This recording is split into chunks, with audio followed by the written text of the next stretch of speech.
When you say rebuild the periodic table, what do you mean specifically? Well, the way the periodic table is laid out, the periodic table they have now, Let's see it looks like a Pull up box. an image of it. It looks like a straight box. Mm-hmm. But they don't show that hydrogen has the same tone as carbon. What do you mean by tone? Same tone, same key of E. Same key of E, 40.5 hertz. The next one would be like 81 hertz. You go to silicon, it will double up and would be 162 hertz. You'll go to cobalt and it'll be 324 hertz. It's take the angles of incidence or the tones that they create, their color. Like you can turn color back into sound based upon, it's the same wavelength, it's just twice as long or much longer. So all you have to do is keep dividing light by 2. You keep dividing light by 2, and you'll ultimately get back to the audible sound of it, because there was a relationship between light and color, sound and tone, matter and shape. Walter Russell's periodic table that he put together. Now you compare that to Mendeleev's periodic table, and you'll see something completely different. It's unwinding. Whoa. And you see there's a relationship that hydrogen... So you had figured this out at a young age? I had already seen this. This was all inside of that palace. I had access to it, and I knew the relationship. So you saw this in dreams? I saw it as a circle. Everything was a full circle laid out, and each area was just expanding, like wrapping a rag around your hand. The first wrap, it's so tight. This is how I saw it more so, but as a vortex. Invented a new form of flight. Tangential flight, the ability to fly around your own center of mass, something they've never been able to do. And you don't hear anything about it. And it's unlimited bonding. If you can go to what Jonathan Davis sent over, he's one of the other programmers that work with us. Explain what it does? Explain, when you said flight, what do you mean? Tangential flight. What do you mean by that? It means right now, fixed wing aircraft, you can go in 4 degrees of direction. They go up, down, some can go forwards and backward, backwards and right to left. But this is able to spin around its own center of mass. Completely spin around its own center of mass, something people are able to do it by falling, but this is a sustained system that's able to go around. I sent that other video to you.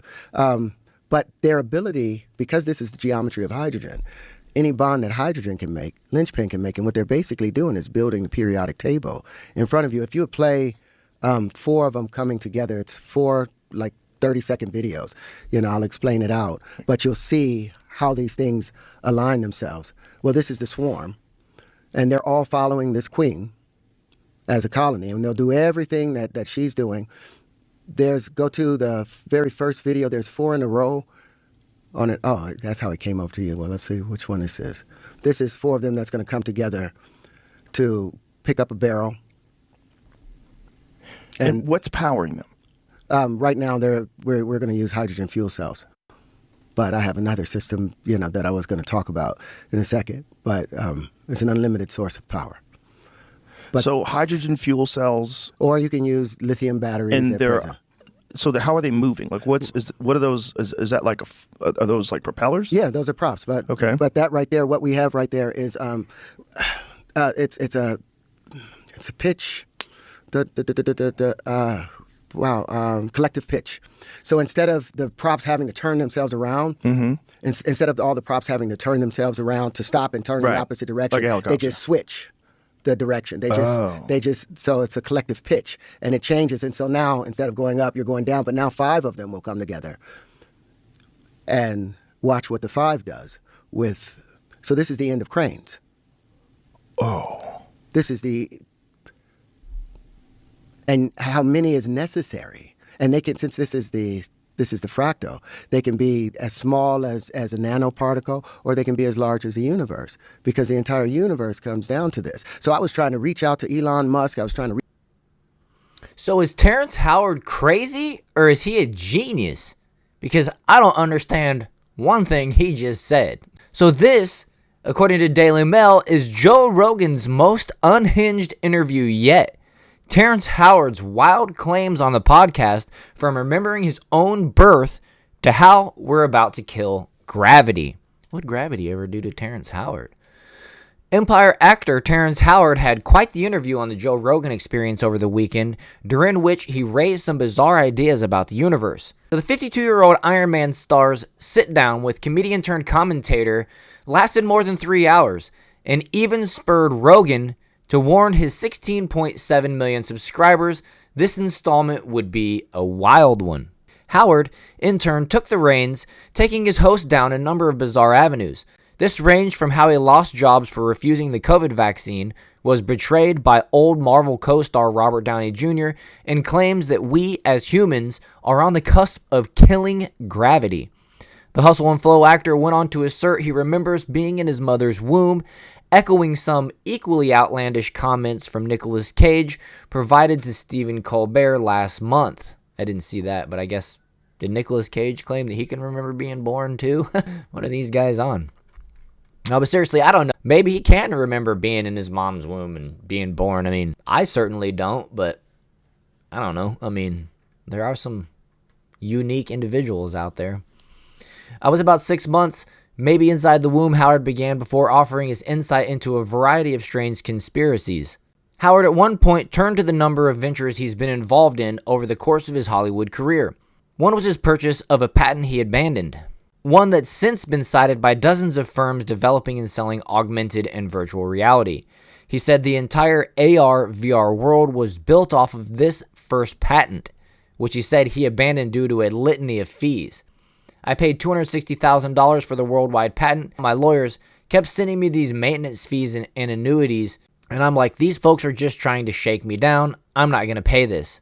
A year later, he saw that companies like Sony, Microsoft, and Amazon were starting to cite aspects of the patent, one that continues to make money to this day. The patent has earned over $7 trillion, Howard claims, before suggesting he was forced out of ownership of the 2010 patent. And you didn't get a piece of the pie, Rogan asked? Haven't got a penny of it, Howard replied, and it still has another 8 years in which I would be making money off of.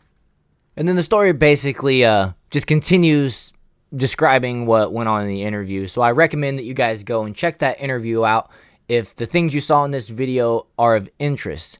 I can tell you I watched the entire thing, and he seems very smart. He seems like he knows what he's talking about, but I have no clue if what he's saying is actual reality. We need scientists or, just officials in that field to actually kind of look into what he's saying and, either confirm or not. And they probably have. I'm sure there's some stuff out there, and I don't know. It's just really weird. But I just got to believe that there's got to be some truth to what he's talking about. He seems to have figured things out in his head, and he's trying to express it in terms that we can understand. And I do believe that, God sends us messengers of sorts. And I don't know what his, religious background is, and I'm not saying that he was sent by God or anything like that. But if this information that he claims is what it is, it seems like it would be groundbreaking and revolutionary and affect all of humankind. Is it mankind still, or is it humankind now? I don't know. Did the woke lefties change the definition of that one too? And I'm curious to find out more information about what he's doing. I'm glad that he's actually personally developing these ideas so that he can bring them to the world in the way that he sees it in his head, essentially. And I guess only time will tell. There's a couple ways historically we can tell if a person is on the right track in this field, and that's they either kind of go away and disappear, or they get made out to seem like they're crazy. I would venture to argue that this type of information typically would get bought by an oil company or something like that and put in a file cabinet never to be opened again. But once again, like I said, I'm no scientist. I'm just a dude talking into the mic, and more qualified folks would have to give this a look and either confirm or deny the things that he claims to be these scientific breakthroughs. I don't know. What do you guys think? Is Terrence Howard crazy? Did you watch this interview here on Joe Rogan? I know it's 3 hours long, and the other day I put it on and I couldn't stop listening to it while I was doing things around the house, and I was certainly entertained. So with that, I'm just going to go ahead and check out. Hope you enjoyed this one. If you did, hit that like button and subscribe to the channel, and I'll see you guys in the next video.